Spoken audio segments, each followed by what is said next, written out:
kuko yanditse ko wowe na Christa no journée d'autre mba tukwinjira na invitation mba na byaragiye nitukiri kumwe iyo nivyo nibonera padiri aravyemeje yuko arundi mwigeme yo bamaze kugira iyo chance akaronka mu diaspora kubera Hitop TV. Hitop TV yaragize iyo chance umudemu bo anaishi fresh anaishi maisha mazuri andi nikofo amusigira makia mzee ya baba na mimi nikofo kwera hanarinzi rero mimi nikuyana na kana nilikuyana magendo kuna mataxi kana oya najina kabisi man nishika kabisi kimya kimya ego and assertive oya vraiment asi jenda maze kuguchorera nanye nchorera yaje chorera nanye jenda muzimeze na jengo tiragaragara mutse ayo nsanga ndatwa ego kwako ngoya kwanza bakiana portemone yako gacha tefitaro mini jikuri ya maboro mzee acha kwanza vitu vya hivyo mimi sina kitu naumia none Landry hagenda kubaza ikintu kimwe 10 rimwe singira we ko biri kose kubera iki uri kuravumbura ushaka ko umuntu icyo umubajije acishura ko wewe ukumva ko hari byo kwishura bon je twarabonye umwigeme w'amatayo ukuntu sindamwibuka izina ariko umukozi mushasha wa Hitop TV ku ncuro ya mbere Hitop TV irahaye akazi umukobwa ageze he byagenze gute STV every story matters. STV fans murameze neza mumeze fresh twe akabeho ni boku ngahe Bujumbura iwacu mu Burundi kuba ari hanze y'igihugu tubaha ikaze cyane ni Landry promoter yita umutananigwa n'inshuti ariko nkuko mubizi vipi bro yeah fresh meze neza ni Landry promoter muganga umutananigwa tute hakizimya moto famous vibe killer giseko kamvye ntwari Mr the Star System Mr Black FM Mr Kirumara mu muziko 257 sigabanyita Mr Antivirus bivaye n'ibikorwa nyine sigaye nkora muri no minsi kabisa CEO of Hitop TV kabisa CEO wa Hitop TV CEO wa brand umutananigwa ni byinshi cyane gose ariko kandi rero jewe muri kuri Ase TV ndaheruka kera vyate mperuka gukora ikigano kuri Ase TV bari ari kwa muganga kera cyane kubera iki kubera andi ni Landry promoter umutananigwa tutere kizimya moto rero uyu muji numuntu ngoma ndamuvuge ko gato ikintu kandi je mvuga ukuri liwariwa mbose niwe yaririmbye ngo liwalo liwe ndasaba uko biri kosura muzi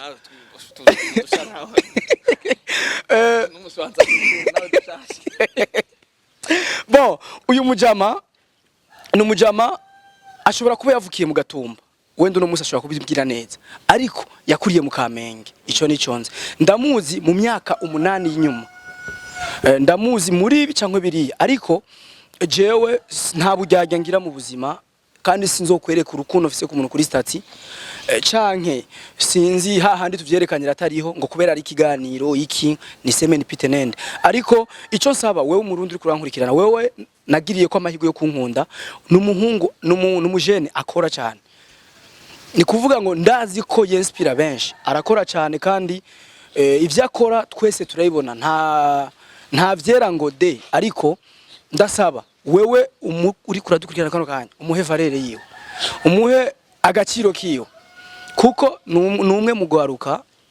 apambanira impano yiwe canka apambanira ubuzima bwiwe iyo turiko turakora rero ivyo dukora hari ivyo tumarira abandi mu kutamenya ni yakoze ikiganiro kikakuryohera ukagira umunezero ndizera cyane ko uburyohewe rero wewe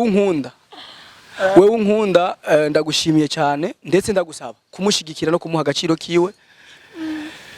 ni Landry promoter umutananigwa tutere ariko kandi dushobora kuyaga byinshi ikiganiro cyane nje gukora nawe kirashobora kuba gitandukanye n'ibiganiro akunze gukora kuko ni ikiganiro ciyumviriwe ko cyane dukoranye gake cyangwa tuzokorana gake n'ubundi ariko bro kandi icyo byatari wabaye urandi tujamuvuze ni twiza doruka kera kumutujambo nkutko bro Ararize wabaye numwana mwiza kweri jewe Landry promoter baravyo sinari bwa rumubimbiye bro nitwigera turanigwa mbo ikintu gihari Landry promoter ubwa mbere byo bari byuvukira mu Gatumba mu Gatumba ni home abavyeyi banje tumbe mu Gatumba nize kohera muri guhera sese nize gardien guhera mu wa mbere narize mu Gatumba by'intambara nibiki ni kera cyane ariko sinavyibuka neza ariko mu Gatumba ari muhira ko biri kose. kubera iki uri kuravumbura ushaka ko umuntu icyo umubajije acishura ko wowe ukumva ko hari ibyo tokwishura Bon jewe iyo ndamubaje ikintu umuntu banifuza kanyishura ni nkuko ushobora kunyishura muri côté positif canke negatif bivaye n'ivyo wowe wifuza kunyishura bivaye n'ikibazo nakubajije je nanje ubwanje hari ibibazo bimwe bimwe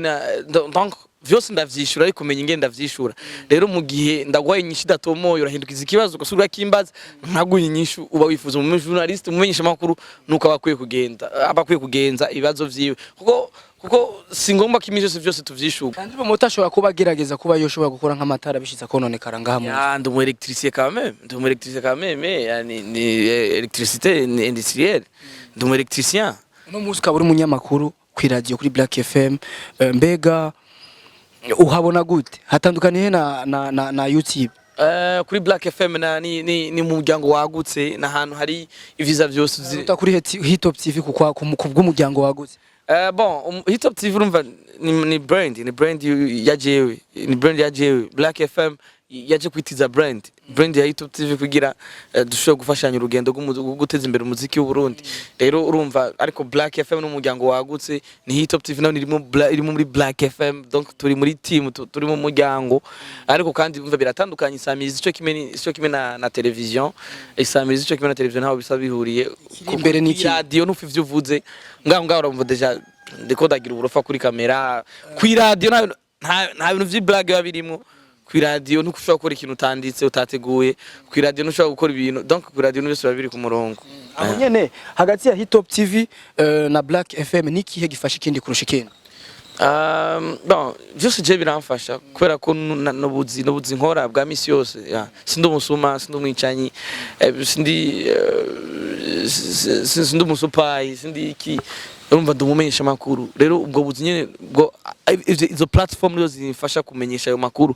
rero urumva byose birakaze kuri jewe Landry promota ishura TikTok question zanje Arvin gicambwa amahera ngaha singomba ko ndavuga kuri kamera uzavuga inbox oyambwiye si vyiza kuvuga contra la fois parce na post ibintu mvuge vya contra mfitanye na Black FM kandi naragiye mu bihano vy'imisi ngahe si vyiza nasanze ku munyamuga ntushobora kuvuga contra y'umuntu twarabonye nkaje ntavyo novuga kubera ko wewe wari we ashobora kuvyivugira twarabonye umwigeme w'amatayo ukuntu sindamwibuka izina ariko umukozi mushasha wa Hitop TV ku ncuro ya mbere Hitop TV irahaye akazi umukobwa agezehe byagenze gute ari Serbi yagiye Serbi sinzi ngo bageza nko mu Birigi cyane mu Rwanda sinzi yaragiye ariko nari ngaha mu gihugu hari undi mwigeme yo bamaze kugira iyo chance akaronka mu diaspora kubera Hitop TV Hitop TV yaragize iyo chance umudemu anaishi fresh anaishi maisha mazuri ibe wo Queen yagiye gute Queen yakundana na Bad simfise invitation ndakweke message reka ndakweke message Landry uri henda gwe kubadida umve ibintu namwishuye ko ari Maria rindira wewe byo bintu mukoza nibi zabora yishuka abantu muze bakunzi ba setive bazo barakira ama content kwinagira yigire yakundana na Bad bagira bigire rindira agira yigire yakundana na Bad wagongera wabateranije wewe kwina rifite umuhunga mukunda mashallah ukunda n'umuheba ma umuhungu mukunda yitwa Ivyiwe Embesire cameraman we bakunda kuri umunsi ari ukibivuga kuri kamera kuva mwarageza kubivuga mu biganiro ngo murakatishije ngo ari umuntu ngo ari umuhungu ngo yamaze kugutora mu biganiro mwamukorana ku amagufata nabi ngo umukunzi kwine ngo yego je ndamufise ninde shwe none wawe kumuvuga yari soma bite soma afise invitation ngomba kuguha yo cyangwa ati yo baramujanye kwine wanje imva audio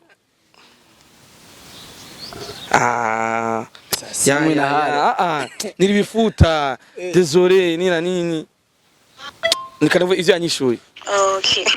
ngizana nimbia ni hatari zo Landry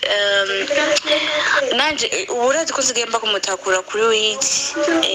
journalaba entre ya mardi cyangwa ejo mvuye kari muri ville nkatanda igwati ubadida umvizi ya kabiri kuko yanditse ko wowe na Christa no journée à dote mba zo kwinjira na invitation mba na bari ntibaramuha invitation c'était ça pour bari ntarimwo byaragiye nitukiri kumwe iyo nivyo nibonera padiri aravyemeje yuko bose bibagiye kubana mu mahigwe ntigeza msezera ntigeza muha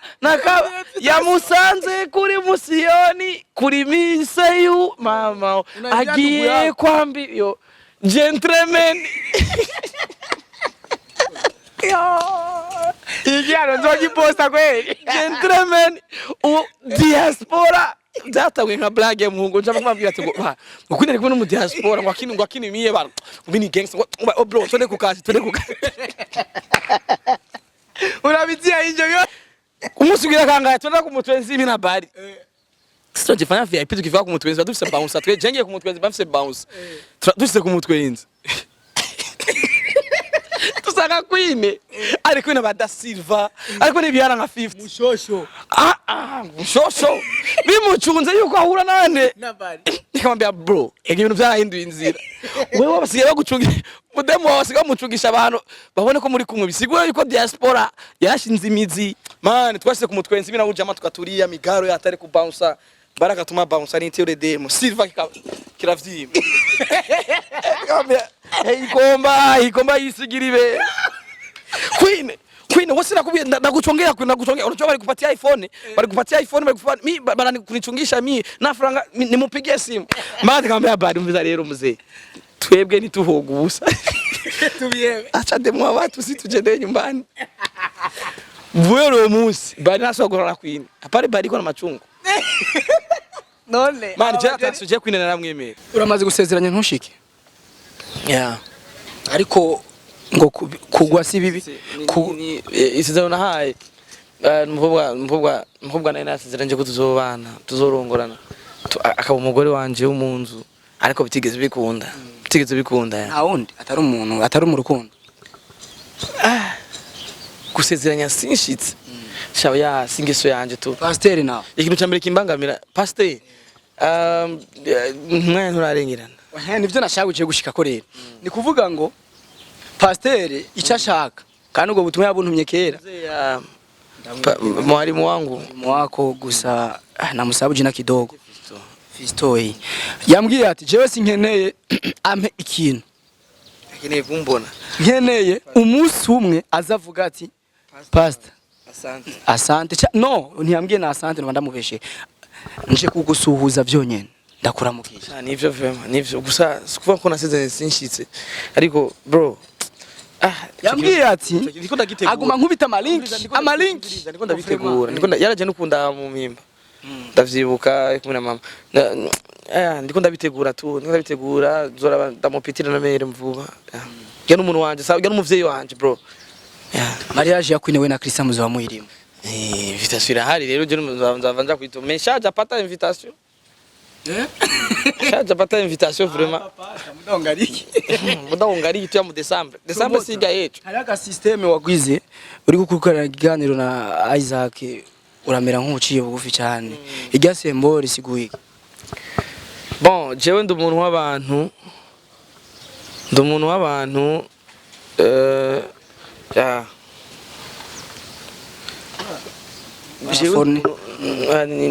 nenda vya muririmbya je dukora ikiganiro. En fait ndumuntu w'abantu jewe rero bon je ndubaha je mwese ndabubaha bro. En plus Isaac en fait ari ntambwe amaze gutera bro. So turavyemeranya twacu bitiye ama beef amati kwibiki. Wishowe yarashowe. Peu importe nimba yo bari ivya kabironga canke baragize ibya kabironga ariko biri kose ndakunda aba YouTuber byatanguye tutubashwe cyane ariko no munsi bashobora kumutelefona ukamubwira ati ibana chef vipi directeur wa PG Classic urumva donc ibintu bibiri babatanguye kuri TV online ukabushitse ku radio yatanguye akorera umuntu arikorera ageze ku radio jewe bajya twarapambaranye muri game muri industry jewe bajya barabakonke je nabazi ko nabavutura barabizi neza no gusa jewe mbuza amafaranga gusa barabizi ko umwete na brand barabizi bonyine basanzwe babizi ariko rero umunye cyake umpe afise TV sa 8 subscribers ndi mu bamushigikiye kugira bakwiza abantu ni abantu bamusapotinze afise radio urumva no mu YouTube karatera imbere umujene mugeza nje karatera imbere my brother Isaac Classic big shout out to my bro ndakubaha cyane nawe nabigukorera kubera ko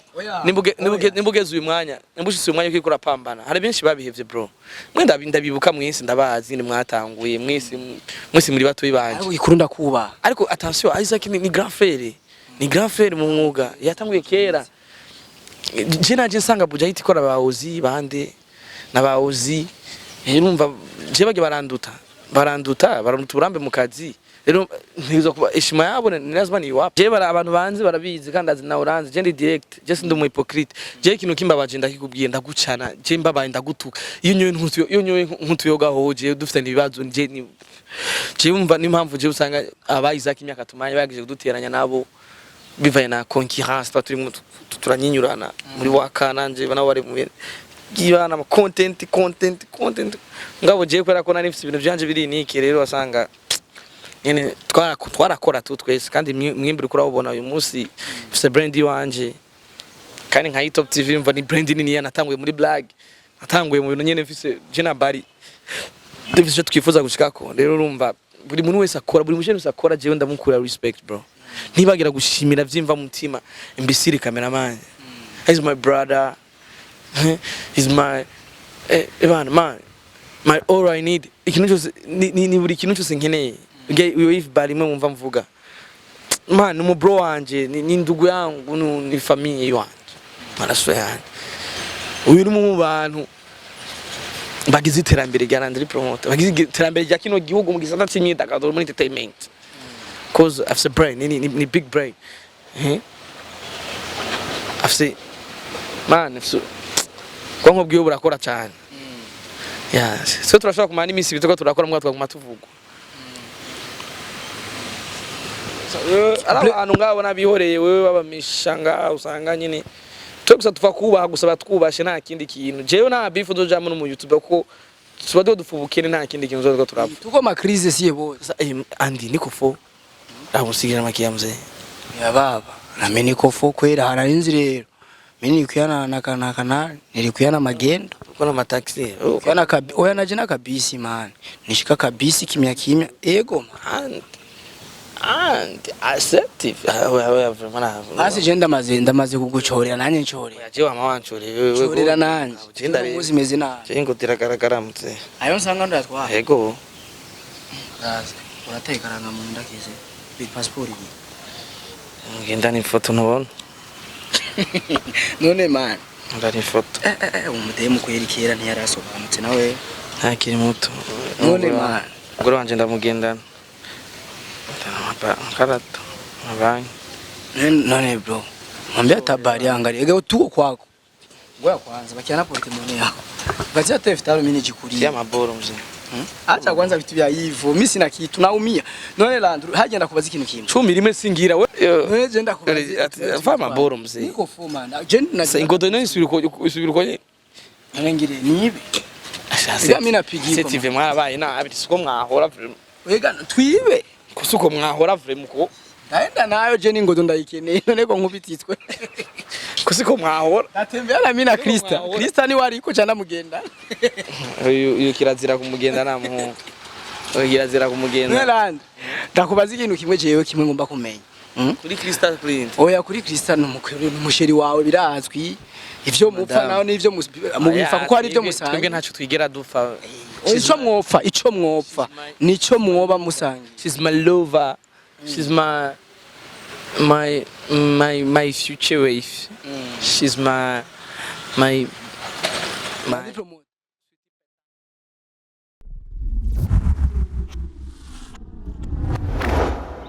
STV, every story matters.